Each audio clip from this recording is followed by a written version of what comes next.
নরসিংদীতে দেশ টেলিভিশনের সাংবাদিকের উপর হামলার বিচারের দাবিতে মানববন্ধন ও প্রতিবাদ সমাবেশ। মোহাম্মদ আসিফ মল্লিক রিপোর্টার। নরসিংদীতে দেশ টেলিভিশনের সাংবাদিক আকরাম হোসেন ও তার পরিবারের উপর হামলা প্রতিবাদে মানববন্ধন ও প্রতিবাদ সমাবেশ অনুষ্ঠিত হয়েছে।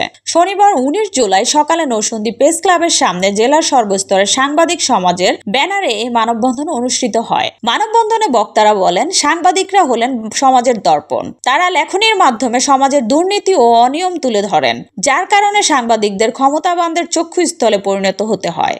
আকরাম হোসেন একজন সাহসী সাংবাদিক। তিনি দেশ টিভির মাধ্যমে নরসিংদীর রাঘব বোয়ালদের অনিয়ম ও দুর্নীতি তুলে ধরেছেন, যার কারণে অনেকে তার উপর ক্ষিপ্ত ছিলেন। এরই প্রেক্ষিতে প্রাণনাশের উদ্দেশ্যে আকরাম ও তার পরিবারের উপর হামলা চালানো হয়। এতে অল্পের জন্য সে রক্ষা পায়।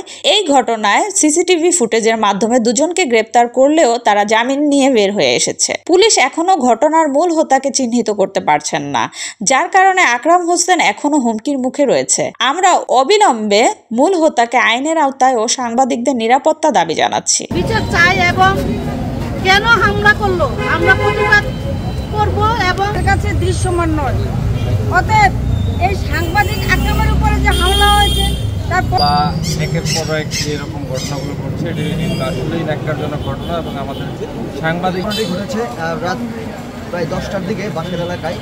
এই ঘটনার তীব্র নিন্দা এবং প্রতিবাদ জানাচ্ছি। এ সময় মানববন্ধনে বক্তব্য রাখেন নরসিংদী সাংবাদিক ইউনিয়নের সভাপতি সাংবাদিক শাহাদাত হোসেন রাজু, তৌকির আহমেদ, ফাহিম খানম, আশিকুর রহমান, মোস্তাক আহমেদ, শরীফ ইকবাল, রাসেল, শামীম মিয়াদ, হৃদয় খান, এনামুল হক, রানা, সুজন বর্মন, আমিনুল রহমান সাদি প্রমুখ। উল্লেখ্য, গত 9 মে শুক্রবার রাত 10:15টার দিকে শহরের বাসাইল এলাকায় ঢাকা সিলেট মহাসড়কের পাশে হাসান সিএনজি ফিলিং স্টেশনের দেশ টেলিভিশনের সাংবাদিক আকরাম হোসেন ও তার পরিবারের উপর হামলা চালিয়েছেন দুর্বৃত্তরা। হামলায় অল্পের জন্য সপরিবারে প্রাণে রক্ষা পান। এ সময় হামলাকারীরা প্রাণনাশের হুমকিও দেন।